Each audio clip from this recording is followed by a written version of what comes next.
Bonsoir à tous, c'est Antichi204, on se retrouve pour une nouvelle vidéo. Donc, dans cette vidéo, je vais vous montrer comment créer un .exe du dossier qui est créé par Visual Basic dans le dossier par défaut Publish. Donc voilà. Donc vous avez votre application ici par exemple, je prends un exemple. Vous la publiez donc, hop, My Project. On la publie. Donc ça c'est un exemple, c'est une application vraiment de test que j'utilise pour mes vidéos. Donc voilà, hop. Donc on a ça et on veut le transformer en .exe. Donc alors ce ne sera pas un exécutable qui va installer le logiciel comme si c'était ça parce qu'on ne peut pas. Hein, on peut le faire avec cette version de Microsoft Visual Studio hein, qui est la version payante. Il y a un truc, bon, je sais pas trop comment l'utiliser et je préfère faire de cette façon. Donc parce que d'ailleurs cette option n'y est pas sur Visual Basic 2010 Express. Donc c'est pour ça que je montre ce tutoriel car c'est ceux qui cherchent comment le faire en général ils sont plutôt sur 2010 Express là. Donc voilà, donc c'est tout simple, il faudra le logiciel InnoSetup Compiler que je mettrai le lien dans la description. Donc c'est un petit logiciel qui va permettre de créer un installeur qui va extraire ces fichiers dans votre là où vous voulez en fait, hein, mais par défaut ça sera donc dans votre, comme tous les logiciels, dans votre programme file. Donc voilà, donc on va commencer. Donc vous l'ouvrez. Il vous faudra créer un nouveau script file using the wizard script. Donc vous cliquez là, OK.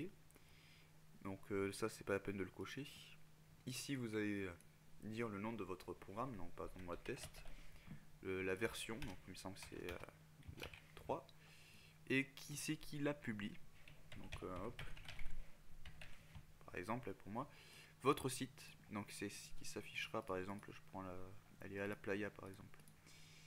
Donc ça affichera par exemple ceci, donc Goto, tout, bon, ça sera pas le même nom, hein, mais ça sera en gros votre site, et quand on cliquera dessus, ça mènera vers votre site.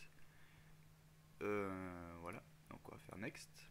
Vous choisissez le dossier de destination pour l'installation, ainsi que son nom, donc ça sera le nom du dossier ça.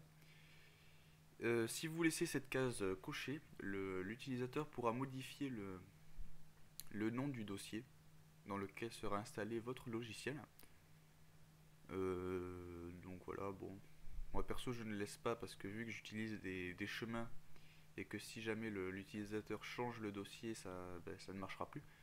Donc voilà. Après ça c'est pour certaines applications qui n'ont pas besoin de dossier d'installation, donc c'est super rare, donc en général on ne le coche pas. On fait Next. Donc ici il vous faudra sélectionner votre exécutable, donc on va prendre ce chemin. Hop, donc votre exécutable ici. Et ici on va ajouter toutes les...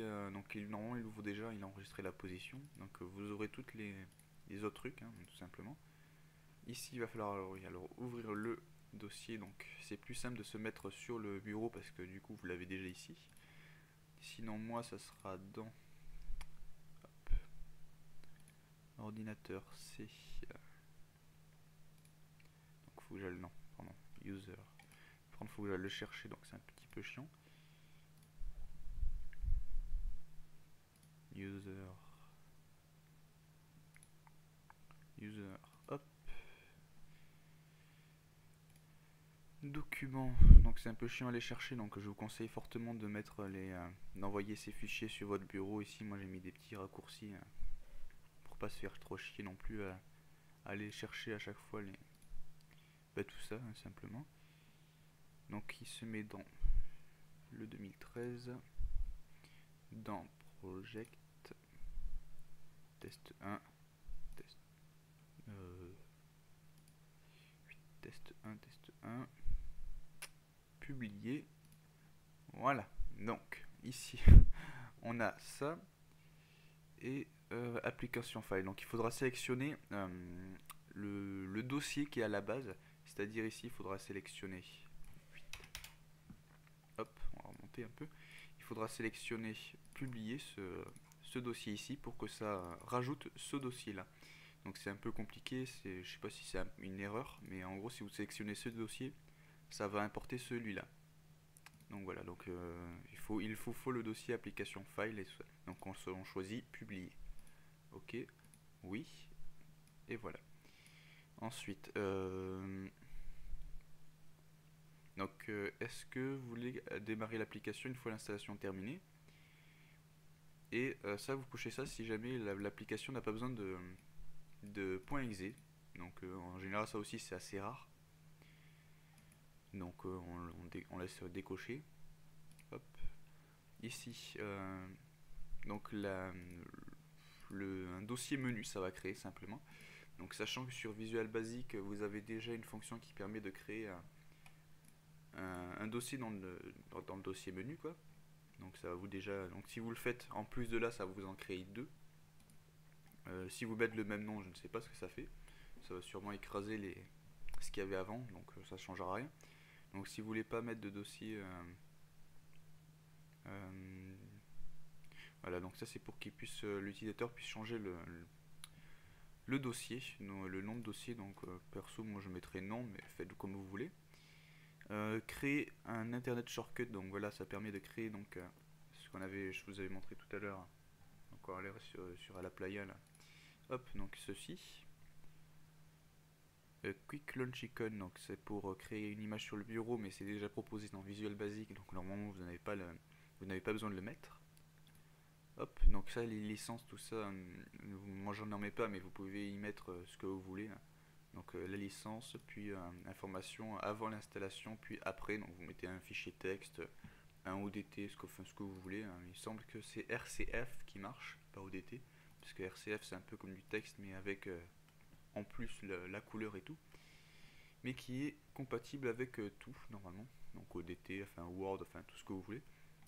Hop, donc ça sera les langues. Si vous en mettez plusieurs, à l'installation, le programme demandera à la personne qui installe, à l'utilisateur, de choisir sa langue. Donc moi perso, il n'y a que du français, hein, donc on met on désélectionne English et on met French, comme ça il n'aura pas la possibilité de choisir la langue, et ça sera directement par défaut French.